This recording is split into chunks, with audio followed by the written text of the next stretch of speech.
to the poor, like taxi driver, the auto driver, daily laborer.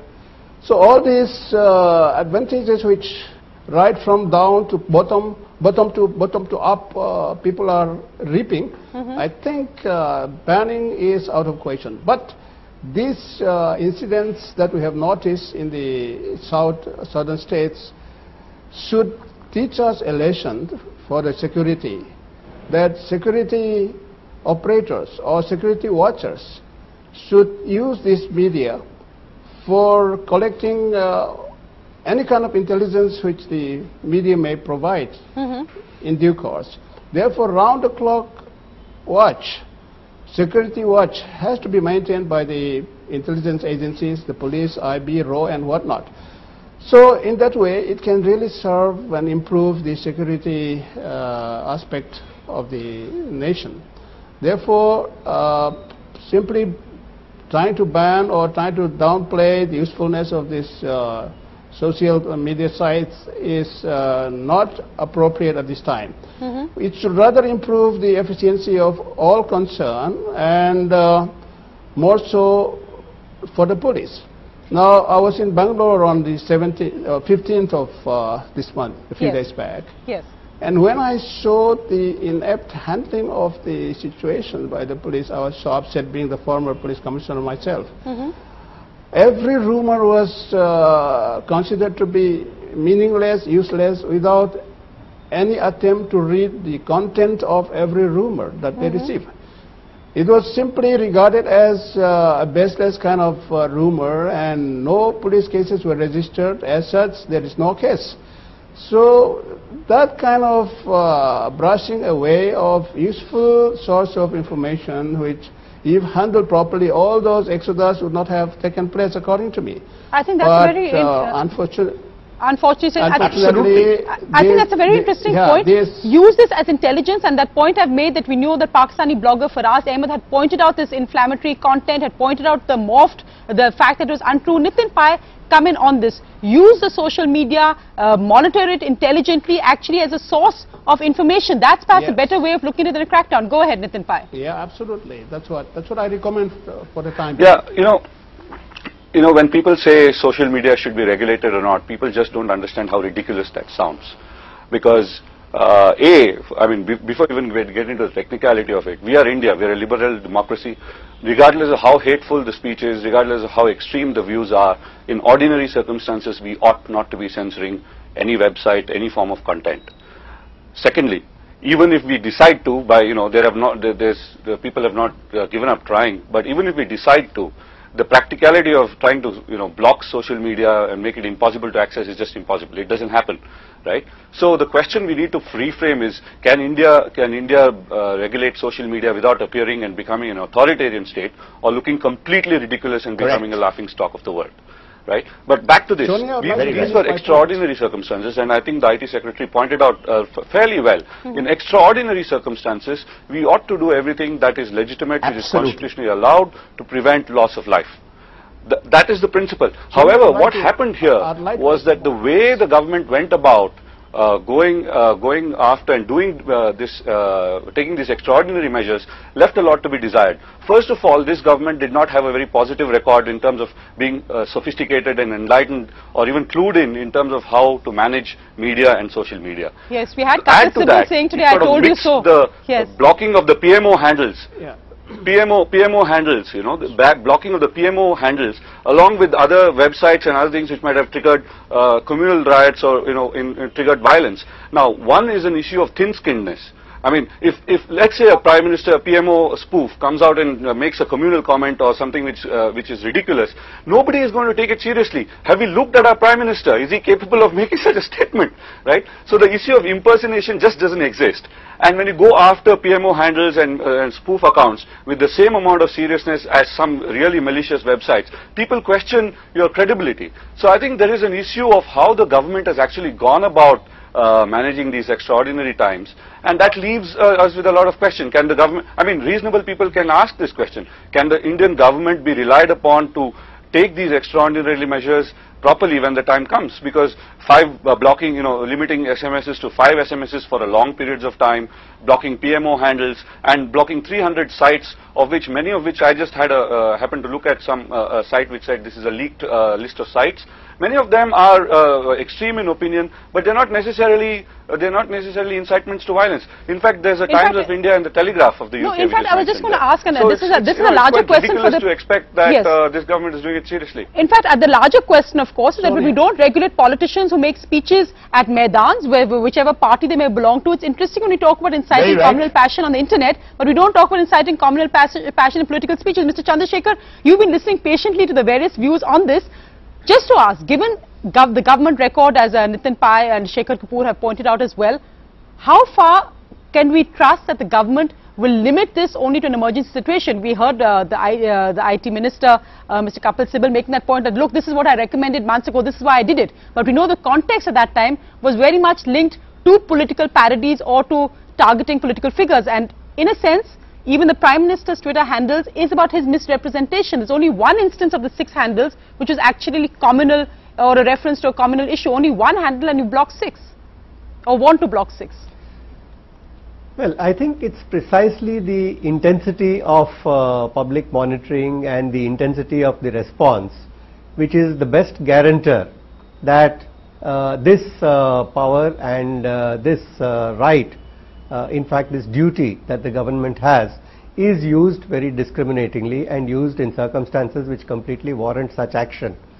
So in a situation where the security of people is being threatened, you don't then at that point of time choose to say, oh, but this government, at a certain point in time behaved in a certain manner, or that, oh, I don't trust this government at this point in time. When there is a security situation, the government of the day has to deal with it, and in dealing with it has to do everything possible.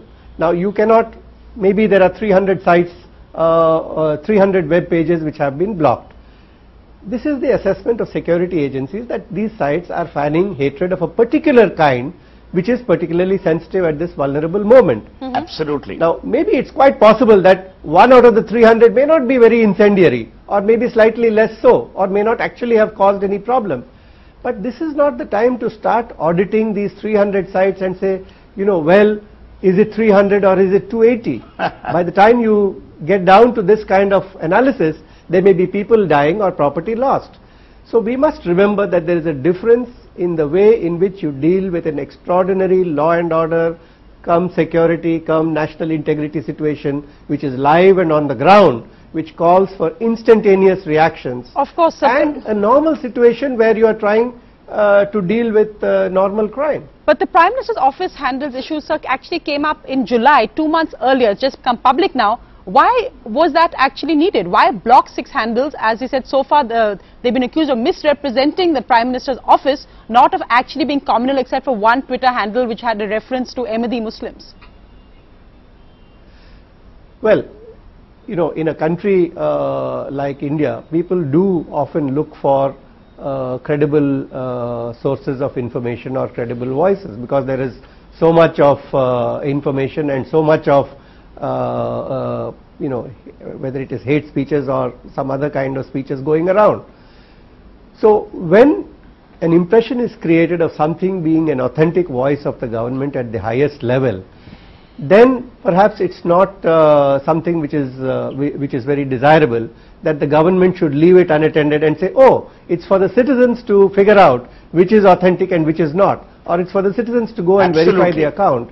I think there is a need for the government to try and make sure that people know very clearly when they are dealing with the government and when they are not. One of the PMO accounts, for example, it looks like PMO, but it's actually PM0, and it just creates an optical illusion that you're dealing with the PMO. So these are the kind of things which have to be dealt with. Shekhar Kapoor, so it says, Shekhar Kapoor, first two final comments, PMO versus PM0, something we may laugh about, but it may be more serious.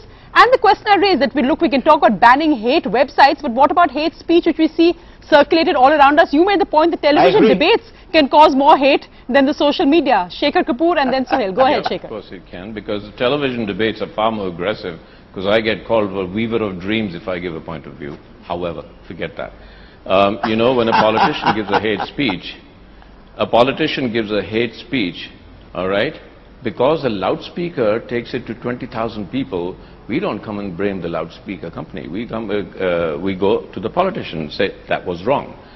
There is an underlying thing that I've noticed in this whole debate, that in India, we look at India as one country, but we look at the Indian people as not mature enough.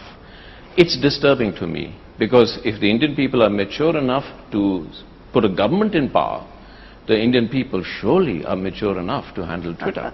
I mean, we have taken to new technology as Indian people like fish to water, and I would assume that in a few years, new media and social media, India will be one of the largest users. Now, to consistently say we are not mature enough to do that our people are more susceptible than the rest of the world, it's another debate, but there is something like that seeping in.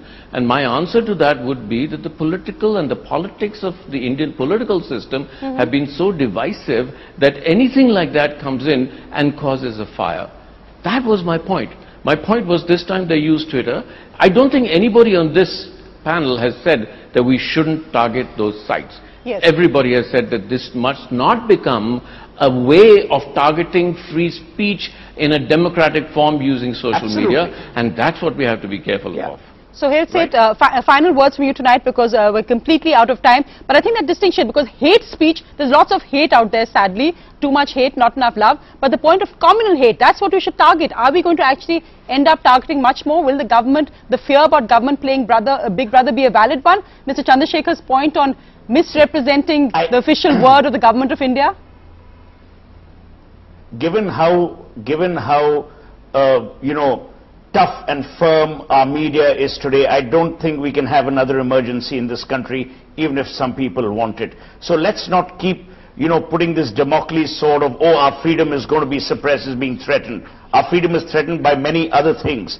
I think the moot point is, should hatred find another conduit, whether it be social media or new media, whatever the hell you say. Right. I've always been a votary of the fact that whether it's the Raj Thakres of the world who build divisiveness, or anyone else on grounds of ethnicity, caste, creed and religion, need to be locked up. That's the reality of our country. Now, there are laws for that. So if a politician makes a speech based on hatred, he goes to jail. Remember what happened to Varun Gandhi just before the elections the last time. So the if he doesn't, that's a screw up of the system. But the system exists. Correct. Today, should we have a wake-up call to create some levels of systemic control without banning? And I repeated it, and I'm repeating it again. No one is making a case for banning anything. Let's fix the problem, not invent a worse mousetrap. So that's the thing that I want to say. Thanks so much for this final words, Mr. Chandrasekhar, Mr. Sangliana, Nitin Pai, Shekhar Kapoor and Sohail Seth. Thanks so much for joining me tonight.